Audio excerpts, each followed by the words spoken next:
Everyone, KEAM പരീക്ഷ 2 പേപ്പറുകളാണ് നടക്കുന്നത് എന്നുള്ള കാര്യം നമുക്ക് എല്ലാവർക്കും അറിയാം. പേപ്പർ 1-ൽ ഫിസിക്സും കെമിസ്ട്രിയുമാണ് ഉണ്ടായിരിക്കുക. പേപ്പർ 2-ൽ മാത്തമാറ്റിക്സ് ആണ്. മാത്തമാറ്റിക്സ് ആണ് ഏറ്റവും കൂടുതൽ വെയിറ്റേജ് വരുന്നത് എന്നുള്ള കാര്യവും നമുക്കറിയാം. ഈ കഴിഞ്ഞിരിക്കുന്ന എല്ലാ വർഷങ്ങളിലും കീം എക്സാമിനേഷൻ നടന്നത് ഓഫ്ലൈൻ മോഡിലാണ്. ഓഫ്ലൈൻ എന്നതുകൊണ്ട് ഉദ്ദേശിക്കുന്നത് പെൻ ആൻഡ് പേപ്പർ മോഡാണ്.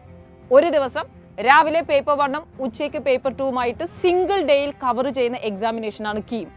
എന്നാൽ ഈ വർഷം തൊട്ട് ഓൺലൈൻ പരീക്ഷയായിട്ട് കീമിനെ കൺവേർട്ട് ചെയ്യുകയാണ്, മാറ്റുകയാണ്. ഓൺലൈനിലായിട്ടായിരിക്കും ഇനിയുള്ള നമ്മുടെ കീം പരീക്ഷ നടക്കാൻ പോകുന്നത്. അങ്ങനെയാണെങ്കിൽ സിംഗിൾ ഡേയിൽ ഈ പരീക്ഷ കവർ ചെയ്യാൻ സാധിക്കുമോ? ഓഫ് കോഴ്സ് ഒരുപാട് കുട്ടികൾ, ഒരുപാട് ആസ്പിരൻസ് കീം ആസ്പിരൻസ് ആയിട്ടുണ്ട്. സോ കീം പരീക്ഷ നടത്തുമ്പോൾ നമുക്കൊരു പക്ഷേ സിംഗിൾ ഡേയിൽ കവർ ചെയ്യാൻ സാധിക്കില്ല. ഒരുപാട് ദിവസങ്ങളിലായി പല ഷിഫ്റ്റുകളിലായിട്ട് കവർ ചെയ്യേണ്ടതായിട്ടുണ്ട്.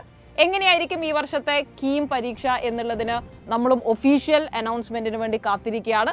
ആൻഡ് വൺ മോർ തിങ്, ഈ വർഷം 2024-ലെ ലോക്സഭ ഇലക്ഷൻസ് നടക്കുന്നത് കാരണം there can be or KEAM എക്സാമിനേഷന്റെ ഡേറ്റുകളിൽ അബ്രപ്റ്റ്ലി ചേഞ്ചസ് വരാനുള്ള സാധ്യതയുണ്ട്. കഴിഞ്ഞ വർഷം മെയ് 17-നായിരുന്നു കീം പരീക്ഷ. ഈ വർഷം ആ ഡേറ്റിനോടടുത്ത് തന്നെ പരീക്ഷ ഉണ്ടാവുമോ എന്നറിയില്ല. There can be some changes.